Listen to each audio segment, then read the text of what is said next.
Selectmen's Advisory Committee on Buildings and Infrastructure meeting Monday, February 8th. We have a quorum. All of our committee members are here. Excuse me, except for Stuart. Oh, thank you. All right, well, we have a quorum except for Stuart.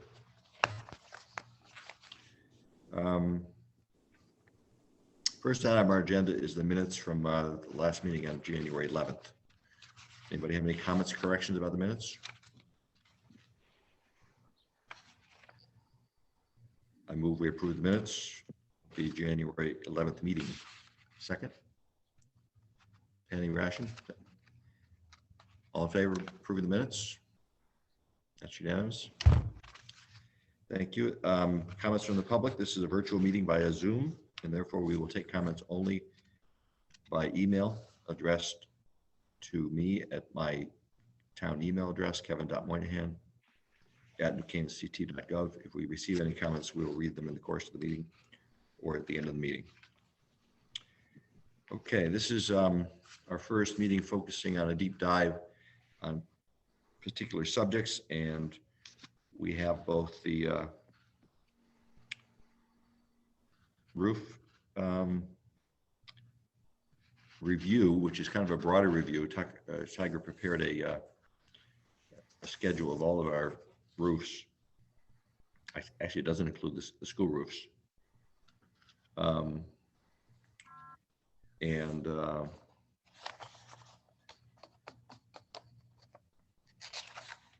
Kevin?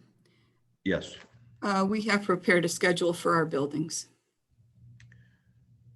that we're happy to share today. Okay, why don't we start with Tiger on the town roofs, and then Joanne, if you want to present on the school roofs. Sure. The idea being, give us an overview of what's coming in the next several years and how we evaluate roof replacements. We have a big high school roof coming up, and the purpose of this committee was to enable more eyes to have a look at projects before they get to funding bodies, both respect to the annual budget process, so we can see whether things can be deferred to another year, and also when they get to the Board of Finance and the Town Council for bonding, so we don't have some of the hiccups we've had in the past with not enough due diligence and not enough, making sure everybody's had an opportunity to give comments on a project. So the roofs are big items. We have, what I like about these schedules is it shows that we really only have 37, 38 town roofs. Is that really true, Tiger? We have 57 buildings. Some don't have roofs. Well, they have roofs, but they're not a building per se. They're a structure. We have other ones that are in there that are considered structures or sheds, which that it might not necessarily behoove us just to replace the roof. It might be on a shed. It might be just replace the entire shed, right? Instead of trying to replace a roof on a shed.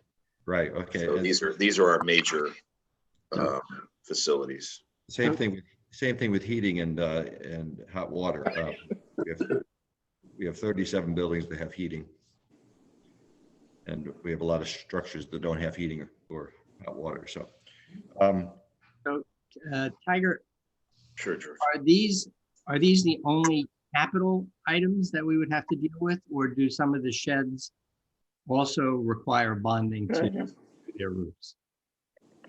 Some of the sheds are would be underneath the limit as far as $50,000 or below, and then some, like a pavilion, might be above. Mm-hmm.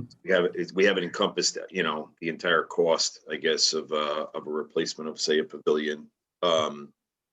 We didn't look at it from a bondable, non-bondable perspective. Right. So in just looking at the chart, I mean, there's 8 roofs that are about 28,000 square feet worth of roofs that have to be, or at least are contemplated either as past due or will be coming up 2021. That's a lot of roof.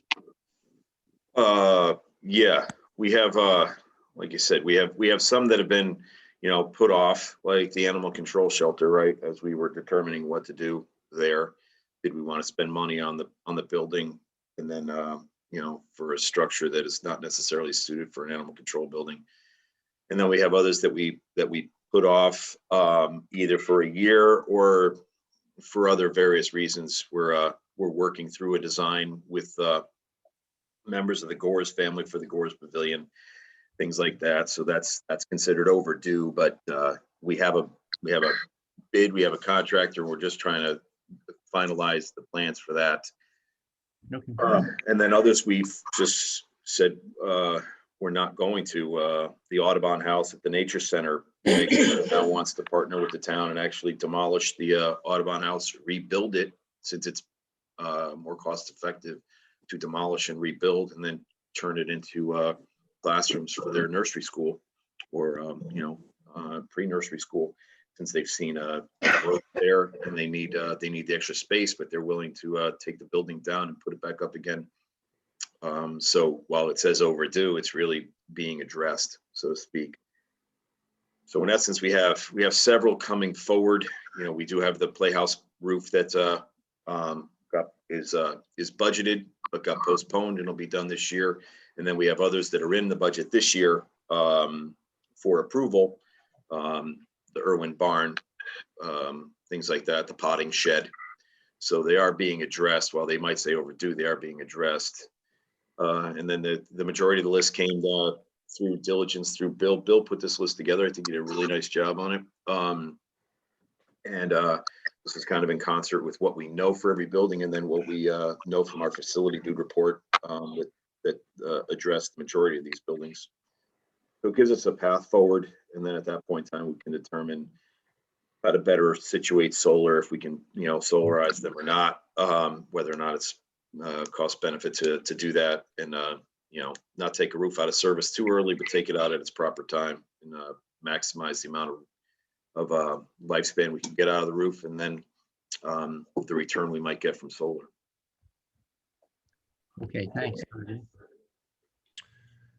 So Tiger, if you could sort of address, you mentioned facility dude in terms of when we schedule roofs. I guess when facilities dude came in, they inspected all of our buildings and they scheduled things based upon engineers' best guesstimate as to what the replacement date should be. Is that the?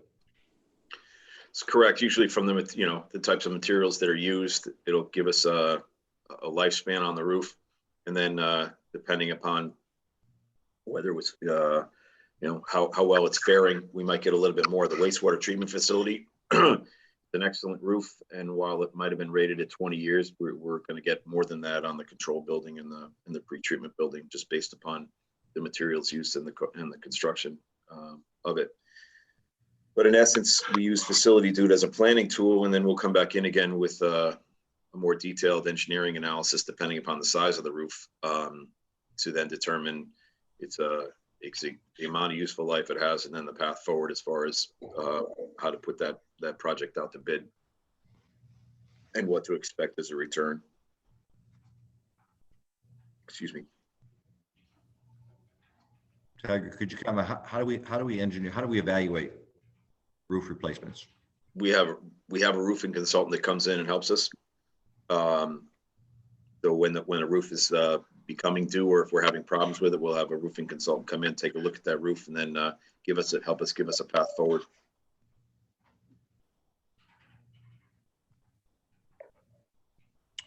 And the same is true on the school side, as far as because I guess the high school roof has already been analyzed, Joanne?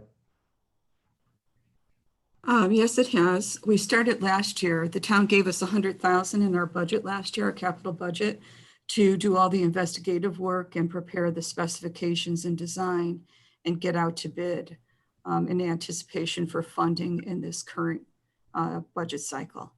So we are close. We're going to be going out in a few weeks. We have some structural engineering work that needs to be tied up with Tom DeBlasi. He works with your building department frequently, and we've used him for our roof projects.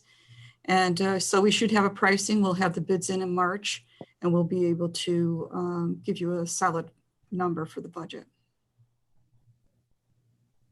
So Joanne, does the town and the school use the same contractors, engineers, consultants for the roofing projects that we have to do?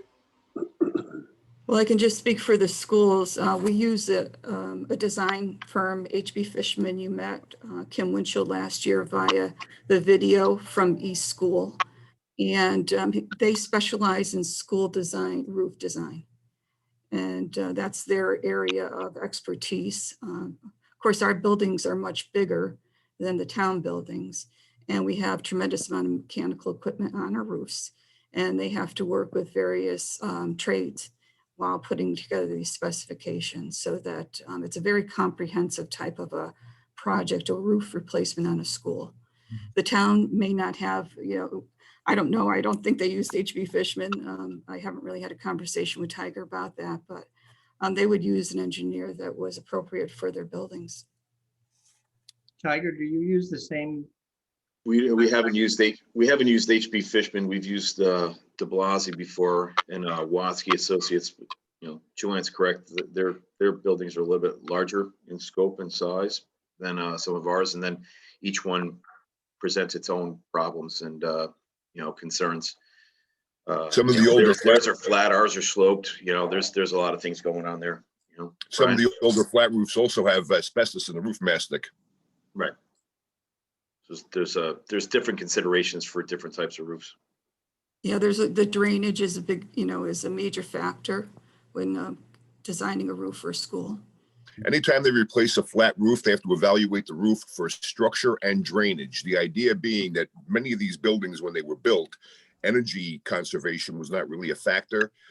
So the larger spans in the flat roofs, say gymnasiums and auditoriums, when they're maintaining a temperature of 65 degrees at a point 4 feet above the floor, the temperature on the underside of the roof deck is typically 80 degrees or more. With that said, they were not designed at times to carry a snow load. Now, when they re-roof, they typically put high density fiberboard insulation on there. The code, when it addresses this, if the structure is not adequate to carry a snow load of 30 pounds per square foot live load, the building code just gives you a pass on the insulation. So the consensus is we don't think that there would be any efficiencies in coming up with a pre-approved list of consultants, engineers, and contractors for New Canaan roofing initiatives? I said we use Watsky. Yeah. Okay.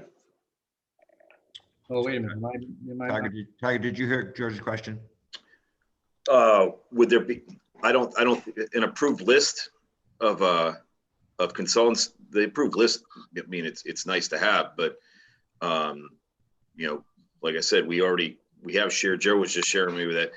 The schools had used Watsky before. We've used Watsky now, so they've changed to HB Fishman. That's fine. An approved list, it'd be nice to have, but I don't see where we would go out and the consultancy on each roof is different. Whereby Right. I wouldn't want to have a blanket with one guy. Okay, so you don't think there's any negotiating leverage we get if we have, a half a dozen entities where we say, okay, you guys are going to get all of the business from New Canaan, but we expect best pricing.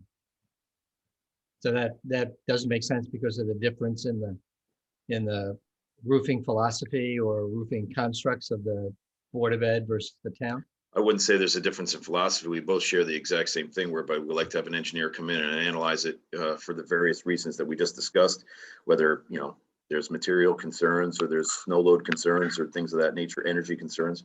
So the philosophy is the exact same. The consultants might share it, one to the other, but I also don't like to tie my horse to one wagon.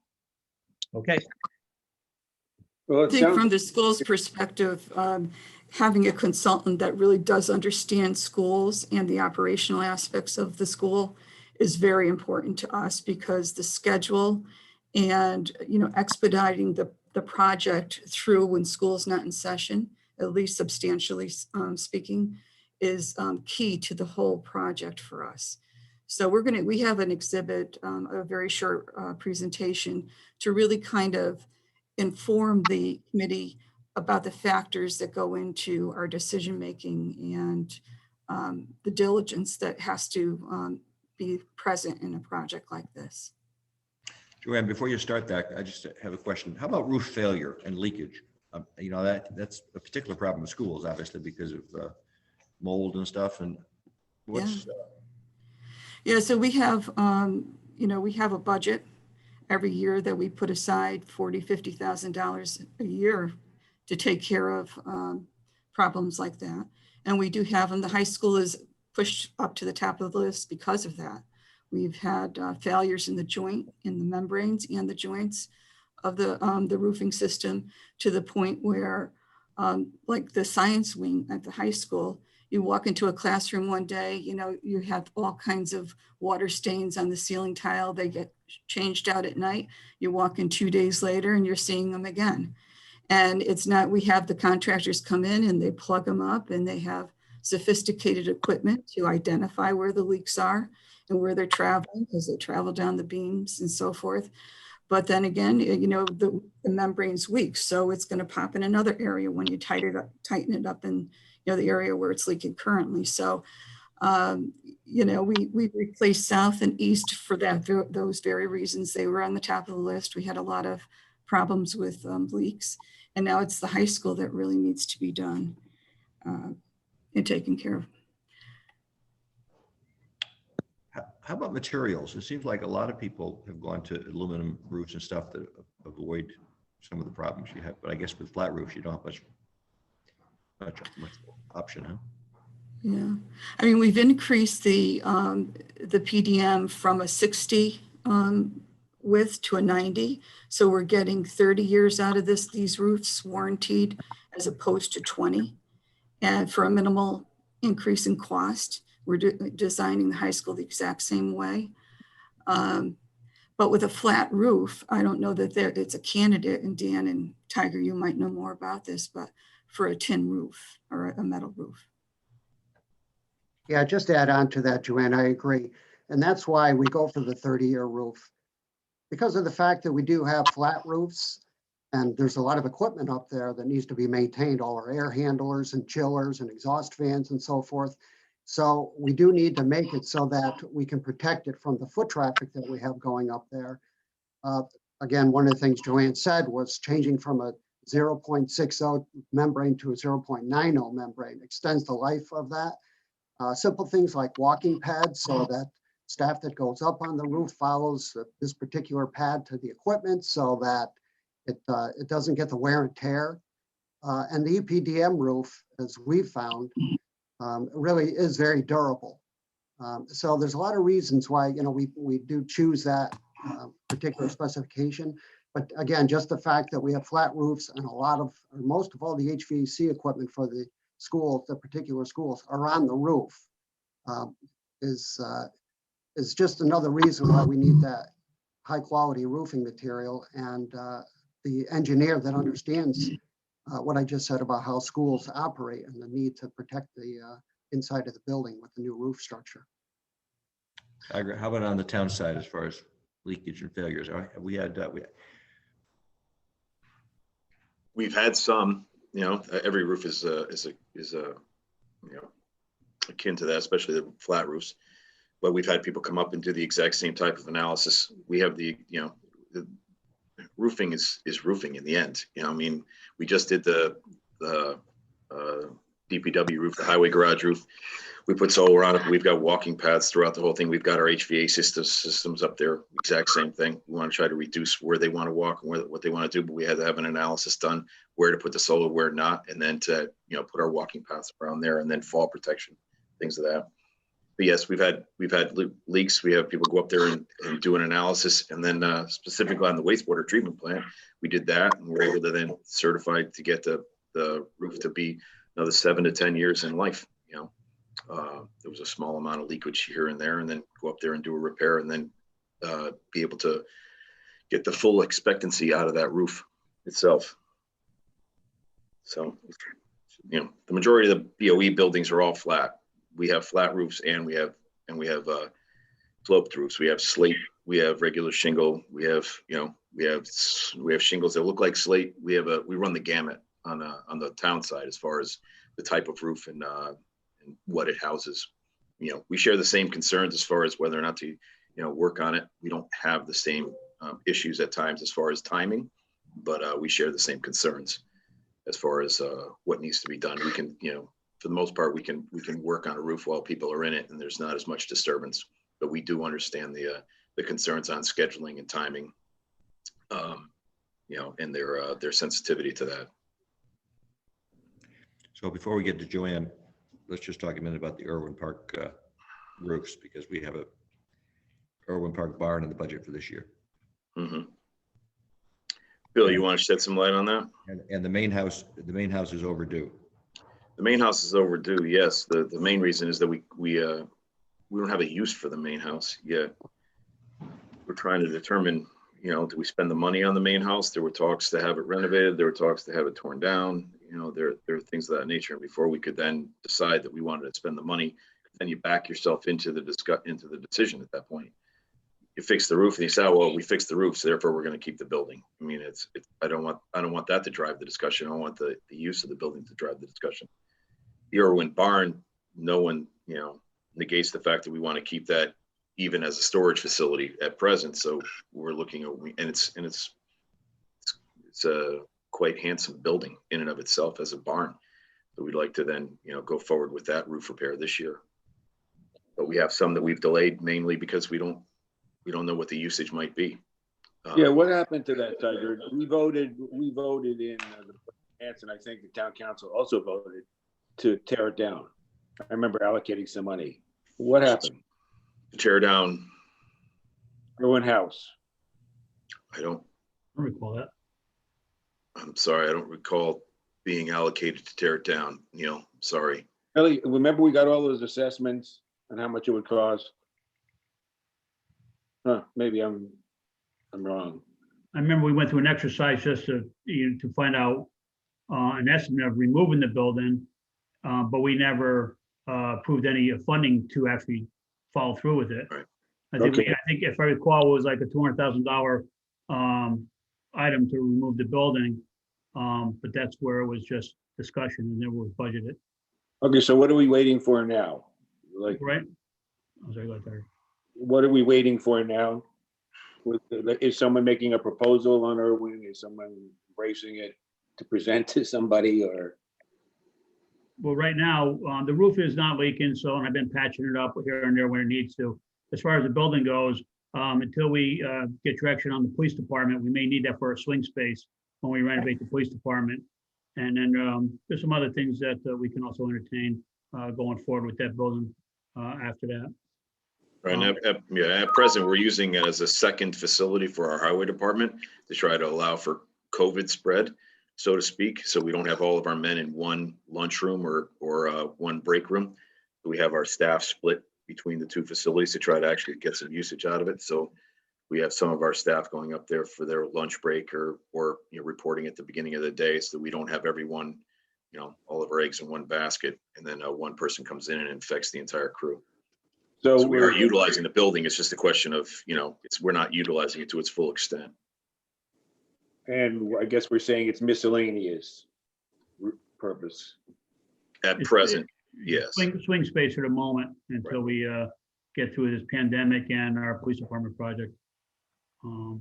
As far as if I want to discuss the barn a little bit, the roof on that, there's actually 3 layers of roofing on that barn, which is not the code, unfortunately. The top layer is actually starting to come off because it's not nailed down very well because there's no sheathing under that. It was originally a cedar roof on lattice. So the thought behind that is you got to remove all those roofs because it is coming apart. Put plywood sheathing down, stiffen the whole roof up, and then put a regular fiberglass 30-year shingle on it, or actually a 50-year shingle. I think I put on that one. And that's been estimated at $221,000. Yeah, it's a little on the higher side only because I have to put plywood on the whole entire roof. There's no plywood up there. It's just all tacked down to lattice. So, and it was deferred from last year to this year. Correct. We already sealed up the envelope as far as the outside goes. We did the windows. We stained the whole building, painted what we could, and then we put the roof on. I think the roof, and then I think I have like 1 garage door to replace, and the building's pretty sealed up. And it's utilized. We use it now for a lot of storage for DPW equipment, for parks equipment and what have you. For special projects, there were other, there are other things in there as far as, other usage from other aspects of town. We have used it for storage of for the police as far as their, say an accident, things of that nature. We've had accident vehicles stored in there for a while at times as well, since it's undercover and we can lock it. I believe the garden, one of the garden clubs or something like that uses it too for their annual, getting ready to plant and what have you. Right. Beautification League, right? One of those, I don't know, Tiger knows, but I don't know which one it is. One of those. Yeah. So Neil and George and Penny, do you have any questions about the Irwin Park barn? I think there perhaps could be some thought as to really how we use that building. Everyone loves the building itself, I mean, the building is gorgeous, really, when you look at it, and when you talk about preserving buildings, that'd be a nice place. I mean, the main floor could house the summer camp for the kids as opposed to running them through Waveney House. You could put the rec department offices in the apartment building. You can put a bathroom that services the park. I mean, there are a couple of things that, put your heads together and think about what, functions we are not addressing that the barn could address. Now, obviously, the lower levels is great for, DPW storage. And when you look at what's in there, it's not all DPW storage. You need someplace where you can plunk. Isn't that where the bandstand is for the caroling? The bandstand is there. We had stuff from the pop-up park. Yeah. Again, we had we had evidence storage from a fatal accident for a number of years. So yeah, it's a widespread usage. It's not just DPW and parks that utilize that barn. So when is that our final decision, or in a year, will we have more of a direct purpose? Now it sounds like miscellaneous, which is fine. But who spearheads the effort to change that if we do change it, or does it just stay miscellaneous? So Neil, if I could just come in a little bit on, with respect to, I think Kevin mentioned, but with respect to the police building committee, we're in the next 6 months going to, make a recommendation on how that structure should be, replaced or repaired or whatever, if a new one should be built, and 6 months or so. And I think that the thought of the committee is we would need to use Irwin for swing space if we're going to fix it in place, because you don't want to be fixing it while you're occupying it. At least that would be a very complicated path to go. Irwin House, right. So I would think that, all your questions about what the final purpose of Irwin are going to be are very appropriate. And, we might start studying that, but I would like to keep it as an open swing space facility for the police building project if we need it. Because that's a complicated project. But, ultimately, you're right. We do need to decide whether or not we want the house structure or the barn structure. It sounds like there's a lot of use for the barn structure permanently, and we just have to ultimately figure out for the house structure, if there is or isn't. So the police committee would spearhead, you would say they were spearheading the effort? Just the police committee, I think, wants that space available for swing space if we decide to renovate in place. Okay. Neil, were you asking about the barn's purpose or the house? Well, really, crosses over both ways. I thought we were talking about the barn. We were.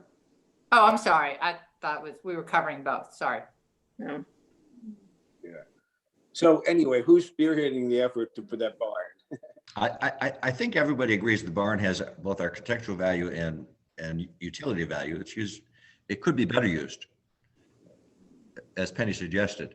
There used to be an apartment that people lived in. It could be the headquarters for the Parks and Rec department.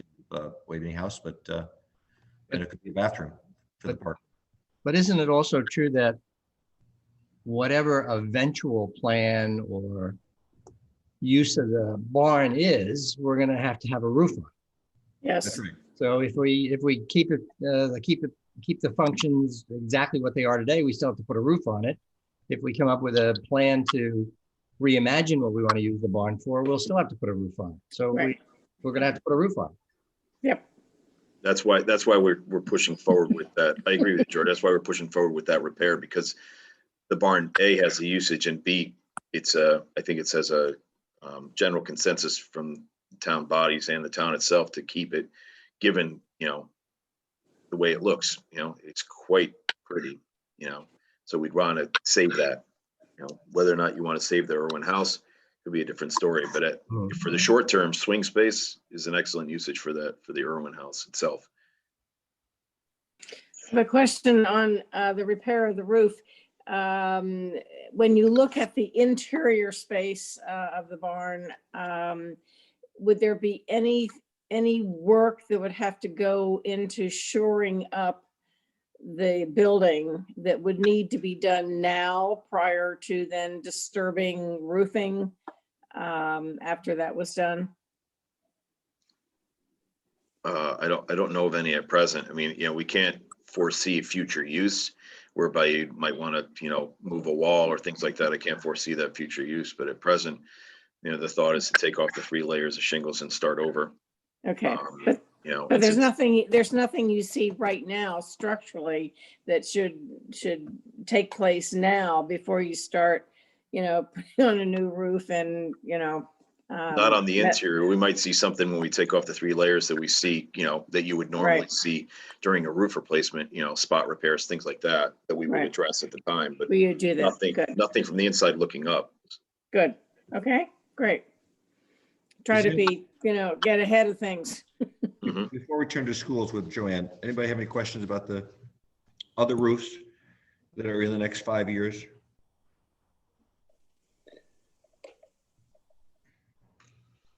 So is there a document showing all those other roofs that I missed opening Yeah. that you guys have sent, or?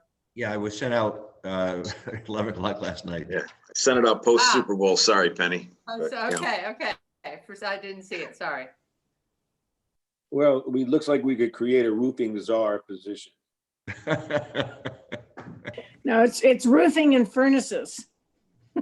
Well, that's a separate topic. Let's.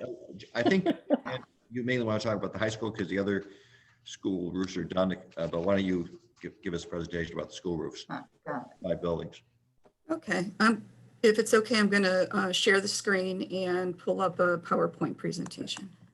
Okay. So we thought it would be helpful if we gave you an overview of how we approach our major facilities projects, including roofs. But there is a definite process that we go through as we plan forward. No,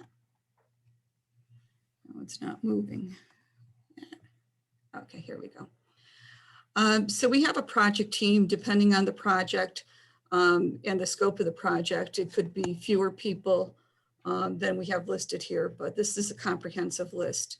Of course, Brian, the superintendent of schools, is involved from the beginning in terms of the planning. Myself, I'm involved heavily throughout the process. Dan Clark, the school principal, is key to the whole process. The head custodian is another major contributor to our planning. Our mechanics, we have expertise on staff with HVAC. We have an HVAC mechanic, a plumber, an electrician. We certainly get their advice whenever it's needed for our projects. They know our buildings as well as anybody. Design professionals, as we've just talked about, these are the technical people who have the expertise in the design, and our engineering professional. We also get involved with the manufacturer of the materials that we're using. So JM is the materials that we're speccing out on this project, and we've used them on South and East, and they are part of our planning meetings. Of course, the building department, we confer frequently with Brian in terms of his expectations. And then finally with the successful contractor. And so this is the team that we meet with. And once the project is starting to be implemented, we come together on a weekly basis for meetings. So we have objectives throughout the project. Of course, we have the need to have a technically tight project, but we also have to have a project that is doable within the environment. So to start off with, last year and the year before, we always start out a year ahead with the design and development of the specifications so that we can competitively bid it, the project, to deliver a cost-effective and quality project. So we do thorough research and investigation of existing systems. And that's a process that takes, weeks, if not a few months, to really research and understand what they can see and what they cannot see in terms of existing conditions. And so there's a lot of research done in the case of a roof, not just looking at the roof and cutting into the roof to see where issues are, but looking at it from underneath, examining the drains and so forth. They analyze the options for the best and most cost-effective materials, warranties, and applications for the jobs. And as far as our current consultant goes, he gives us our options. This is what I would recommend. This is why. This is, there's a few different ways you can go if there are, and what that means in terms of the cost and the duration of the project. So key to this is the duration of the project. The high school could very well be a multi-year project or a single-year project. We actually are going out to bid both ways so that we have a good understanding of the cost for both options and what it's going to mean operationally to the school. We do feel like, the 1 year might be more cost-effective, but we have to look at how it's going to be staged and which areas of the building are going to be roofed and when. We identify all the trades involved, as I just mentioned. Generally speaking, with roofs, there's a lot of mechanical, but there's also electrical issues that come up. We do a feasibility and cost effectiveness of the solar, and we've been working with Mark Robbins on that. And we certainly want all of our buildings that we can to be solar ready. And both east and south were built out and constructed to do just that. From there, the designers develop a comprehensive set of specifications, including contracts, schedules, alternatives, and the goal is to provide a very tight spec. And that's one thing that we do get out of the current designer. He's extremely thorough, and we get a very tight spec, which minimizes change orders. And I'm going to show you some numbers in a minute that really bears out to this fact. And with limited change orders, we have minimal disruptions, and our projects generally do come in on time. We go out to bid early in the year to maximize the number of quality and quantity of the bids. We have been tying in and wrapping, getting contractors on board way ahead of our other school districts because we do go out really early with the bid spec. They like to get their projects lined up for the summer. And so we have been getting some excellent competitive bids. We analyze the bids and qualify the lowest responsive bidder. And that's who we recommend that the bids are awarded to. And we obtain funding from the bodies as we're going through the process right now. And once we do, we award the bid. So we have certain project oversight goals. We want to ensure the least amount of disruption for our students and staff. That's key for us. We want to ensure that the school runs smoothly operationally throughout construction. So if they're going to be disturbing a mechanical system on the roof that provides AC to a major room that's being used, we have to make sure that that is done in a very effective and efficient way. And oftentimes we have to move people where they're sitting, located throughout the building, in order to make these projects work. We want to ensure that the project adheres to all of our safety requirements, both physical and in terms of the people who are coming on site, that they have background checks and that they have been cleared and that they go through our security every day to ensure that nobody on site has not been cleared. Of course, we want to complete the project within budget, with minimal change orders. We want to complete it on schedule. We want to deliver a quality project, and this is an important piece of it. We have weekly project team meetings, on-site daily oversight. We hire somebody to actually look, an expert in the area of roofing, to make sure that the install is per spec. Consistent coordination, communication, inspection, reporting, and modifying as needed. And then we update our Board of Education Educational Resources Committee from the beginning through the end of the project. And then we go to the full Board of Education with a report. And now here we are with the advisory committee as well. And just to give you a sense of the two projects that we've had. So back in 2014, Silver Petricelli did a study of all the school district's buildings, and they prepared a master facilities plan for the district. That plan was updated 2 years ago. Joanne, mechanicals. Can you just explain who Silver Petricelli is for people who might not know? I mean, Yes, they are an architectural firm with engineering capacity as well. So they reviewed the structural and the mechanical and electrical systems of the schools, and they provided us with a report. And that's what we've built our 5-year capital budget off of, that report. It was updated 2 years ago by Van Zelm for the mechanical systems. There was no update really needed for the other systems. They've either been taken care of or there's really no change. But as far as the schools go, these original budgets go back to 2014. The actual cost for South came in at $1,781,919. So we were under budget by 400,000 or 18.4%. The change orders on that project were $54,000, and 35 of it was to make it solar ready. So minimal change orders. East School was closer to the budget, but did come in under by 6% or 120,000. Change orders on this school were 14,000. 10 of that was for solar ready.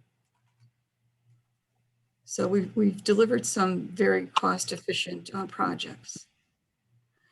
Where we stand with the high school right now is the high school, we've been dealing with leaks at least probably prior to my arrival, but at least since 2015 at the high school. And so we had a comprehensive review of that roof about 1.5 years ago. And we discovered that the joints in the membranes were failing throughout the building. We've had numerous ongoing leaks throughout the building, even though we make the repairs constantly. We have a roofing company, as I mentioned before, that has the technical capability to really spot the leaks and plug them up. We've had frequent interior damage to ceiling tiles and other areas. We're concerned about the air quality, as Kevin mentioned earlier. And the existing roof for the original building is in 1999, and the new section is 2007. And in the 2007 building, we have decking issues, and those need to be taken care of. The decking does not meet the exterior walls in several areas. So that is a major focus of our structural engineer right now. The planning for the project itself began in 2020, and it's been going on for months. So we're very close to getting out to bid. The engineering study is complete, but we still have some information we need to get from our structural engineer for the specifications, and that deals mainly with the decking issue that I just mentioned. We put together the building system impact, and we are looking at the solar potential as part of our structural engineer as well. So the bid specs are 95% complete. They will be going out in the next few weeks. We are planning to begin the project this summer, if not earlier. If we can't get in there in the spring and it makes sense, we'll do that as we did on the other projects. And we should be receiving the bids in March, as I mentioned, and going to the town bodies for funding in the award. So I'll take questions. I do have an exhibit also that has, all of our buildings on it. I can share that with you. If I could just add that, as you know, prior to us doing any research or commencing with the survey, We do speak with Brian Platts, and Brian has helped us quite a bit, guiding us with questions in terms of flashing heights and insulation and so forth, as well as the requirements for the engineering study, structural engineering review for the project itself, but also for any kind of solar work, just to prepare the building properly. Dan, would you like to review the exhibit I have up on the screen? Sure. So this is a simple Excel spreadsheet, just giving you a once over where we stand with the roofs. Of course, roofs 1 and 2, south and east, are completed, 30-year warranty. EPDM roofs, that's the standard that we're going to in the future, as well with the high school. As Joanne said, whether it's a 1-year or 2-year job, we're going to look at that and all the concerns either way, to make sure we make the right decision. You can see that the existing roof, 1999, is a modified bit roof. And the construction, the new construction, 2007 PVC roof, which is typical on a lot of new work that you can see that's happened, especially during that time frame. So there's pros and cons, but we're looking to replace both sections in this project, the existing and the recent in 2007. And then as the calendar goes on, we want to include West School, at least 2 sections of that. As you can see, it's a 98,000 square foot project, but there's modified bituminous material.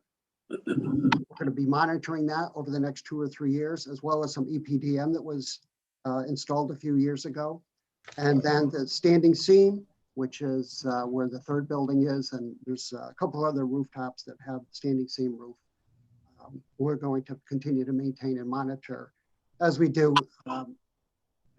as a part of our normal maintenance, preventative maintenance. And then finally, number 5, Saks, the existing building, the 4 ply gravel ballast. The warranty is expired on that for the most part. We do have leaks in that building. Again, because there are a lot of HVAC equipment up on the roof and there's penetrations, but overall it's in good condition, but we do want to monitor it for future replacement. And so that will be the next project where we'll do the pre-design study on to identify the existing conditions as we move forward with this project. And then of course, in the 99 additions, there were the Sarnafil type roofs. We just replaced the one on the cafeteria to make it solar ready. The other roofs that are single ply Sarnafil, the media center and the front of the school, that again was done during the renovations in the late 90s. I don't have the new addition on there on this particular spreadsheet for the new wing for 2017, but that has a 20-year roof warranty as well. So we continue to monitor that as part of our preventive maintenance program. Any questions? It's a great exhibit. Thank you. I would just like to mention that we, Dan and I have worked together for a while. You probably know that in another district as well. And we replaced the high school roof over in Weston and the middle school roof. And we also did, after Dan left, I did one of the buildings on Hurlbut Elementary School. Prior to that, I replaced 3, I think, roofs and were part of that anyways in Ridgefield. So we have a lot of experience with this kind of work. The technical expertise comes from the design professionals. The management of the project comes from those of us who live in the schools and understand them. And, you know, we're always willing to, you know, and open to taking input from the town. I think Joe last year came over and took a look at East and walked that roof with Dan as well. So, you know, open to having any kind of input that we can, but we do feel strongly about the fact that these schools are occupied by children and staff, and we know what their needs are, and we do understand these projects very well. Yeah, and I think also just because, again, over the years, the expertise that you acquire, um, and some of the difficulties that you shouldn't be expected to see anymore. But when we do, we want to make sure that that's part of the project. One of my old time favorite sayings to the staff, as long as I've been in management, is that we never leave it for the next guy. We identify something that needs to be taken care of, we bring it forward so that we can deal with it. And really, that's the philosophy, I think, in a large part, has led us to a lot of success. So I'll bring the facilities workers through the roofing project prior to the commencement of the work to identify, even prior to the commencement of issuing contracts. If we see work that we can do, for example, at the E School, there used to be an old electrical system that with a lot of piping that ran across the roof from one side of the building to the other side. And in our inspections, we wanted to really identify what that supplied. And it was a former electrical system that was no longer in use, but it carried a pretty big price tag in terms of the demolition, where the contractor, the roofing contractor, would have to hire a subcontractor electrician company to come in and do it. We did that. We pulled it all off the roof. There was some duct work that needed to be relocated to correct some flashing heights. We looked at it. We have licensed personnel on board. We took care of that too ourselves. So we didn't burden the projects with things that we were able to do to not only save funding, but to help with the schedule. And that's one thing too, is that, as Joanne mentioned, we do try to complete these projects during the summer for obvious reasons because of the access to the building. Never mind the fact that sometimes you have bad weather or other things that will possibly cause a delay. So that speaks to our knowledge of the building, our knowledge of the roofing, the understanding of what the expectations are in terms of our consultant, Kim Winchell. This is what we need to do. And we always have to have a backup plan, and we do. So a lot of that just all comes into play. And there's a lot of people that have the experience, and we have demonstrated that over the last couple of years. And it's really, we're proud of that work. We have good people that work with us. As they say, all jobs are different.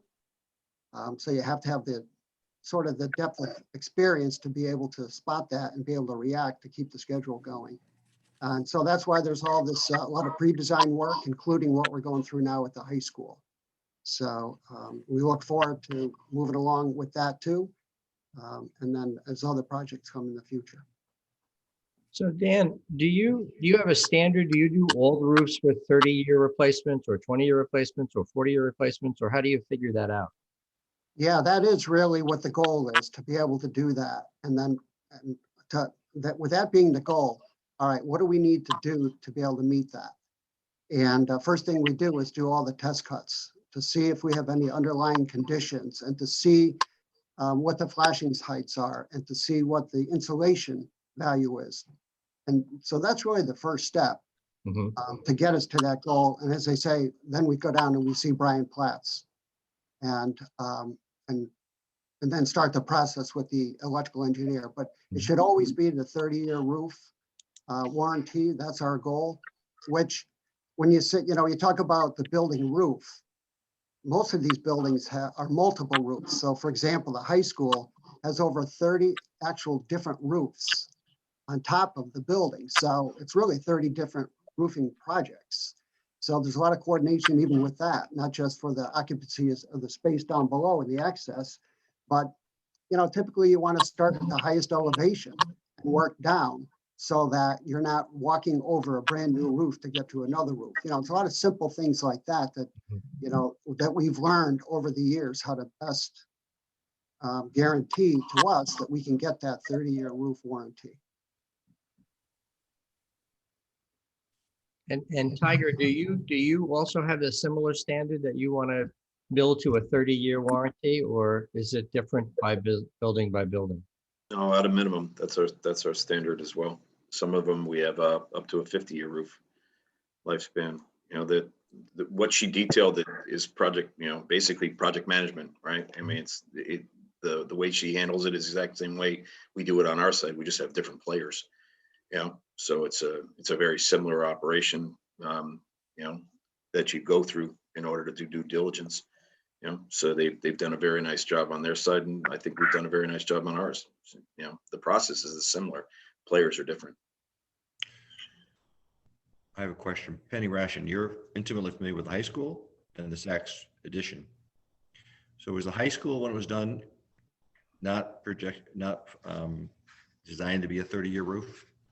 And I assume the Saks addition is a 30-year roof? So for the high school, the roof had been replaced shortly before the project. So, and there were some problems with the roof back then when we were doing our high school project, but we, that was a renovated new project. And we worked very hard to not have to replace the roof again there. So we did a lot of repairs, and we were happy we got the state to certify that it worked with the project to keep it. I'm a little, the issues with the new roofs, I'm not quite sure what the beams, I guess maybe we needed to work a little bit harder on that, but most of that roof, there were just a couple of small places that we added. So it was a 1999 roof that we repaired to get it certified to fit with renovate as new. And the go ahead. Penny, but the original roof was 1971. So right, and that had been replaced prior to the high school. I guess that had been leaking, so that had been replaced prior to the beginning of the high school building committee, because the high school building committee began in, I think, 2001. And so our goal was to keep that roof and not replace it again. So I don't remember. So we were actually just looking for like a 20-year certification on that. Right. When we were doing our project, we were looking to repair it so that the state would accept it as renovate as new, and the renovate as new standard back then, that was the standard that allowed us to get significant reimbursement, as much reimbursement as you would have gotten from a new building. So the renovate as new standard back then was 20 years for the entire project, including the roof. Actually, I think the high school actually went into operation in 1972. So we got 25 years out of the first roof. Right. Not sure what happened with the replacement in 1999. And then how about the Saks addition? Dan or Joanne, can you help me on what we went with in terms of a warranty on the Saks roof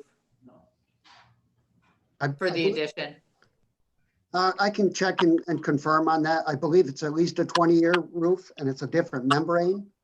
But again, there's a lot of different reasons why things are 20 or 30. So, we'd have to check in to see what, Yeah, we'll get back to you on that one. Yeah. I don't have that off the top. Other questions on the? The only other thing I just wanted to mention with respect to the schools is, in coordinating the activities, is we have, myriad activities that go on in all of our buildings throughout the summer. So that coordination between the principal and all the activities, the summer schools that we run, all the different groups that use our buildings is an important, even though we want to do the projects in the summer because there is obviously less activity, we still have substantial activity at the schools every summer. And so, that coordination with the whole team is an important factor for us on the school side.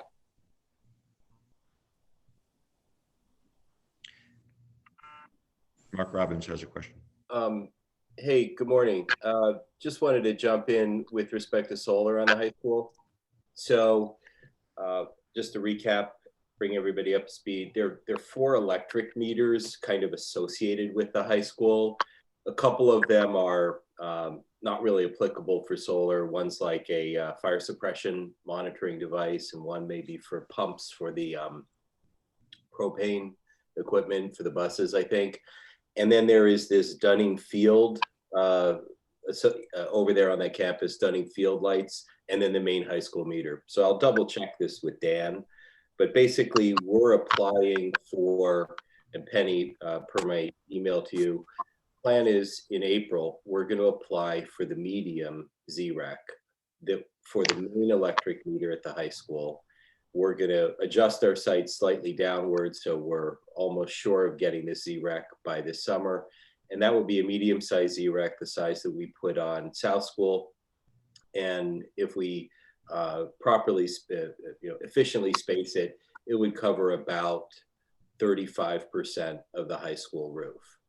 So the plan there, again, April, I'm going to reapply for ZRECs for solar for the high school.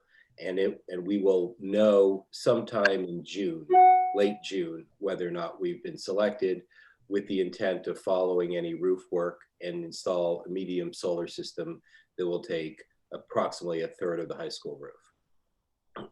Right, and I mean, Joanne and Dan, you can speak to it, but the analysis on what part of the high school roof would be best for solar and structurally can support it has been done, and you all can, if the committee's interested, you can speak to that. Tom DeBlasi, who is our engineer, is determining which sections of the building are suitable. There is some areas of the roof that are not. So he has identified those areas, and we will definitely provide all that information to Mark when we go out to bid. Great. Okay. That'll be helpful because obviously we want to be as close as possible to the electric meter to reduce line loss and equipment expense. So that makes the PPA the lowest, the closer we are to the electric meter.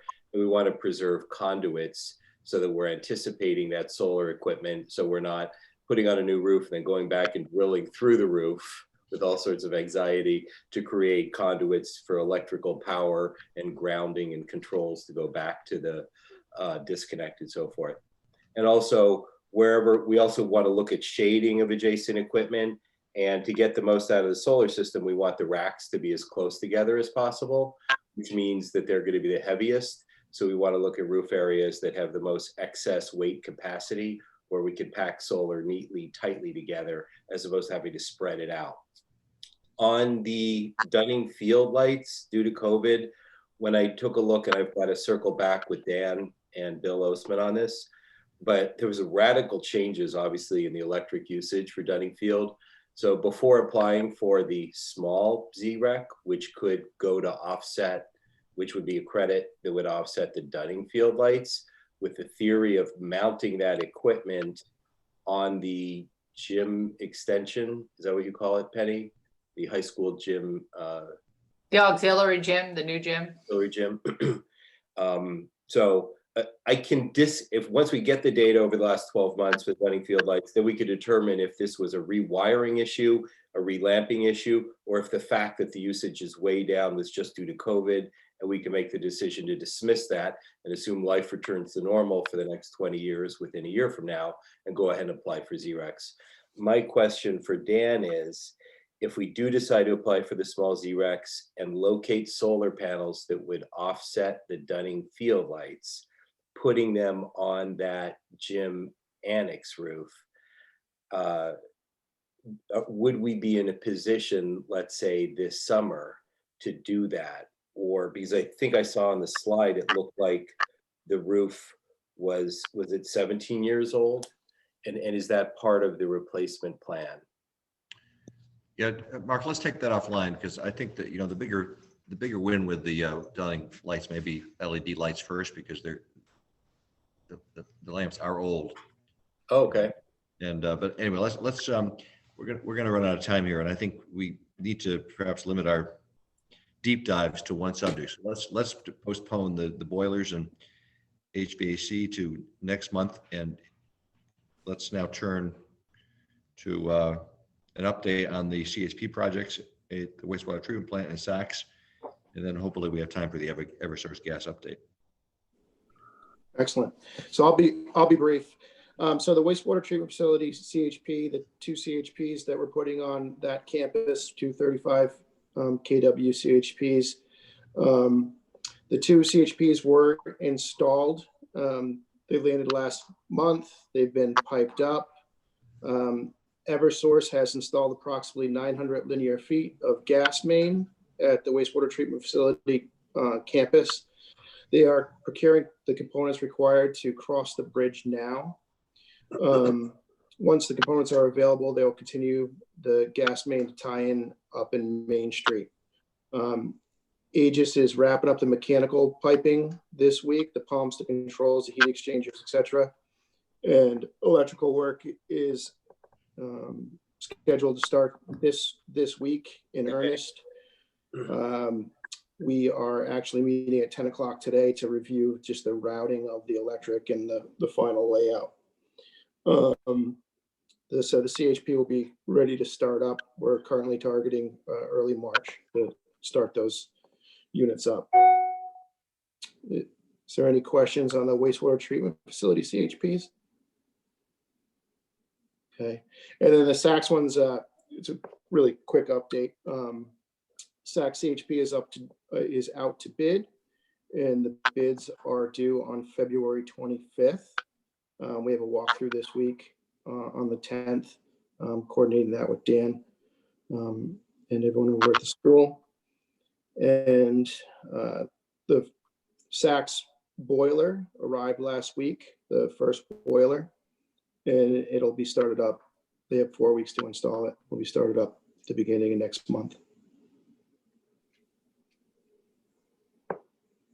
Is there any questions or comments? How are we doing the boiler in the middle of the heating season?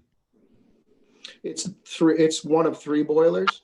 So the other ones are functioning. The other ones are functional. Yeah. Okay. And what's the timeline now for the Saks CHP? I'm sorry. So the bids are due February 25th, and we'll have it installed over the summertime and ready before the school year. September 1st is, I think, what we put in the request for proposals. And so is the high school CHP in the budget for next year? No, it's in the following year. Why are we delaying? It's hard to size the CHP until we know what we're doing with solar right now. So, and just budget priorities. The high school roof is a bigger priority than the boiler over at the 2 boilers over at Saks for us. Oh, so you're tying boiler replacement to CHP as a requisite, which is actually our discussion for March now, boiler replacement and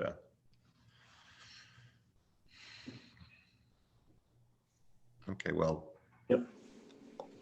Our meeting in March will still be before the town council concludes their budget.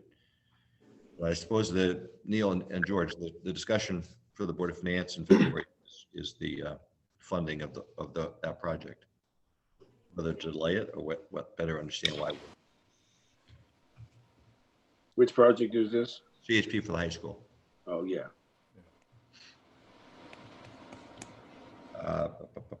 Tiger, do you want to move on to the Eversource gas update? Sure. I had a meeting with Eversource a couple of weeks ago and basically spelled out our concerns about the fact that now anything that they had done in 2018 in accordance with our MOU, they got 2018, 19, and 20 to install the mains and any services that they would have. And in 2021, we would be looking for their participation in coming forward and paving those roads. The problem that we have is that 2020 was in essence a wash, excuse me, for Eversource.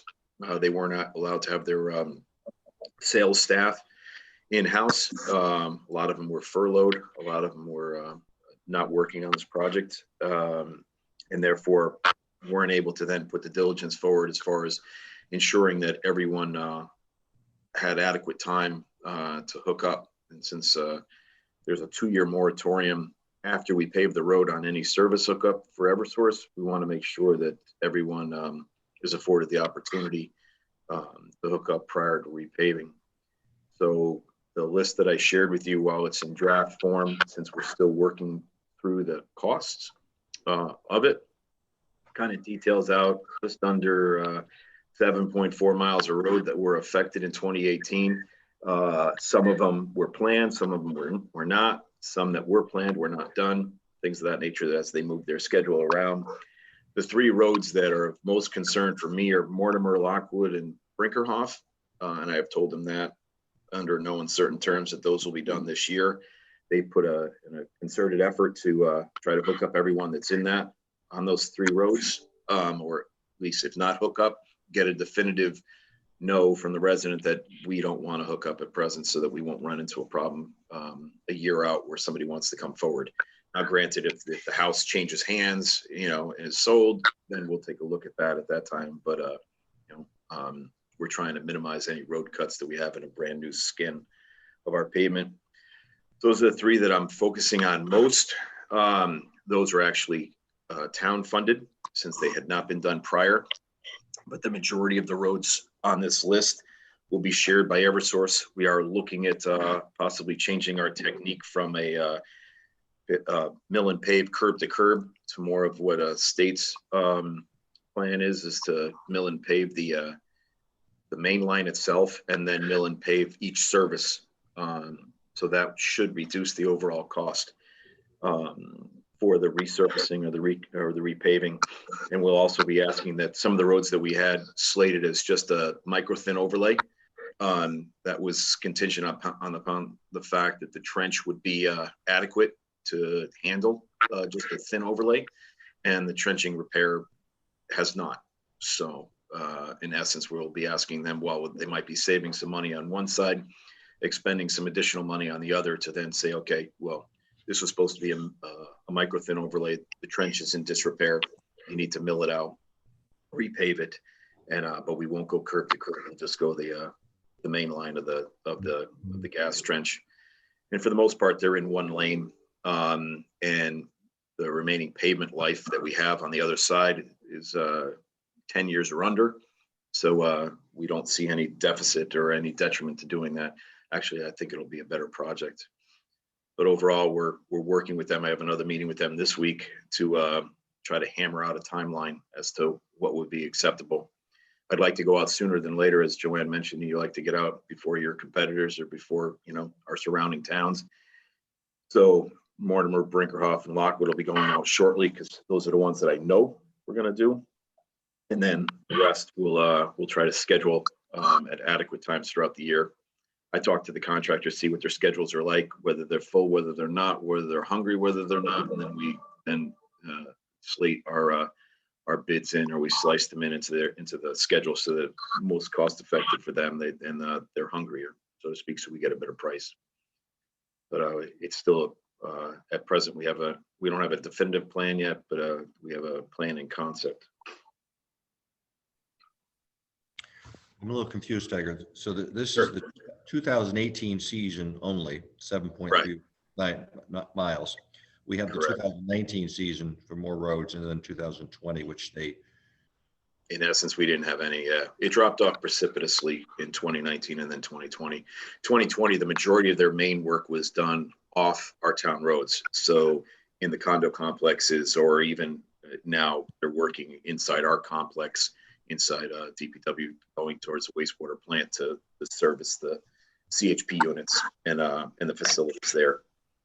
So right here, I just gave you what was of 2018, which was eminent concern, given the fact that it falls off in 2021. Actually, 2019 actually was the state roads, and the states, unlike our 3-year deal, the state requires them to repave the road within 18 months.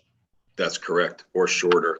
So they had we had Park Street, which was part of it, but they had Old Stamford Road, South Avenue, portion of Main Street that were all done. And then this past year, the majority of the main installation that they did was on 123 from Littlebrook, Lakeview, all the way to Norwalk. So, and that they put off the resurfacing, and it'll be done in the spring, I believe. The audit committee actually asked for this to understand how much Eversource sort of owes us. The dollar. Correct. This is an overall cost. They have to split out what our portion or percentage is. Right. And also this only covers the mill and pave at a rate that we had from this past year. It's not a bid. So I'd need to bid out the work and then go back to Eversource to say you're responsible for this. At the time of the MOU, it was, we gave them what their costs might be based upon our existing bid structure, or our existing unit pricing at the time, but it's not a definitive number.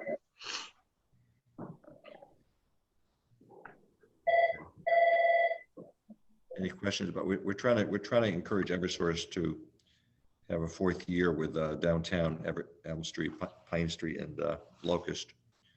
And all this expense and what we might do to renegotiate the deal as far as them doing the full road versus the half road they disturbed, like the state requires, kind of weighs into whether we can get them to do more expansion downtown before they consider they finish their first phase of their Buchanan expansion. Any questions about Eversource? I guess, Tiger, do we have time to get into boilers? I would say that we probably should wait. There'd be a much more longer discussion. And if you wanted it, I wrote down as a note as March, you wanted, our March meeting would be a boiler replacement discussion, so we can get a deeper dive into it. So I think, given the fact that we only have about 10 minutes left, I think it would be better served to wait. May I ask a question about Eversource? What is the percentage of acceptance by either the commercial property owners or the residential property owners in terms of accepting gas into their facilities, into their homes? They're still working through that number, and it varies depending upon road itself, area of town. They haven't split out commercial, or they haven't really hit the commercial area that hard yet. We do have gas past Elm Street and on Park Street, and past it on Main Street all the way to East Avenue, but we haven't hit the areas, say, down Cross and Vitti, or Upper Elm, Grove, and Pine Street, which are the next focus. That's the area we're trying to bring them to. We are meeting with Tucker's doing a nice job meeting with all the businesses around there and giving Eversource contacts of who wants it, but we haven't really hit those areas yet. The majority of areas that we've hit so far are residential. Overall, it was higher than expected, though, right? I'm sorry, I missed that, Brian. Overall, it was higher than expected, though, correct? Go ahead, Kevin. I was going to say that Eversource has told us they were very pleased with the residential acceptance. Then we got to the condo. The condos are problematic because, and there's a lot of condos in the South Avenue to downtown area, and they did a couple condo complexes, but they're very complicated in terms of getting everybody to buy into it, depending upon what kind of heating systems they have, and then going into their private driveways, and so it's and then downtown has been a problem because we didn't want to go into Elm Street to put a pipe in. We expected to go through the back, but we've had a lot of problems with dealing with rights of way and owners of buildings. So it's been more problematic on the commercial side than we expected. Meter bank locations can be an issue also at the condominiums. Exactly. Yeah. So condos are great prospects in some ways, but much more complicated than we expected. So. Thank you. Kevin, just out of curiosity, did Arnold's project take the gas link up, since that's a new one? Yes. As Canaan Parish will be gas, and the Millport apartments are all switching over to from propane to gas and replacing their heat pumps. Oh, good. So there's a lot of that's part of our deal with Eversource, our MOU with Eversource, that we have enough gas usage from the CHP projects and the places like Canaan Parish and large projects that they will hook up West School and like 70 houses on Ponus Ridge without us making a capital contribution. This discussion about what they're going to pay to repave roads also kind of figures into that as to whether or not we ought to. Anyways, Eversource is a moving target. So could I just ask for next month when we do the boilers that we could also, we could have a consolidated report that would capture both Board of Ed buildings as well as all the town buildings. So Joanne and Tiger could kind of get together and we could have one consolidated report? Sure. Okay, We can also add their, now that we have the data, we could add their roofing to our list, to the master list that we had for that, and then redistribute that out.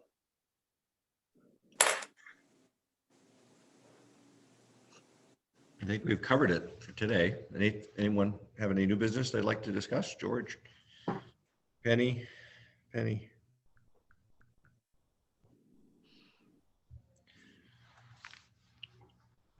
I will move, we adjourn then at 9:54. Okay, thank you all. Thank Thank you. you. Have a great day. All right. Thank you. Thank you. Thank you.